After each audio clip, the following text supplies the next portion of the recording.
Evropska unija jaz mislim, da deluje reaktivno, ne proaktivno. Dogodki jo prehitevajo. Ima svojo vizijo, ampak se mi zdi ni znotraj mednarodnega konteksta. Recimo, mislim, da so se evropske elite, ne le Evropska komisija, Evropski parlament, diplomacije držav članic in evropska diplomacija mislim, da niso pričakovali ponovne izvolitve Trumpa. Da so bile ponovno presenečeni, čeprav ne bi smeli biti presenečeni.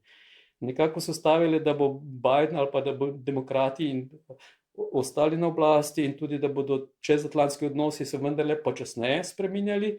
Evropska unija se zaveda, da se bo morala bolj postavljati na svoje noge, zato ker je preprosto fokus s Trumpom ali brez, z Bidenom ali brez, Amerike je primarno vezana na Azijo.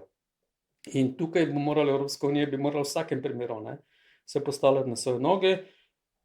Potem je vojna, ruska invazija na Ukrajino, mislim, da je tudi to nekaj, kar Evropska unija nekako ni pričakovala, ali pa vse ne v tej meri, da je poskušala ohraniti nek status quo, a ne v času Angela Merkel in potem v dogovoru Minsk 1, Minsk 2.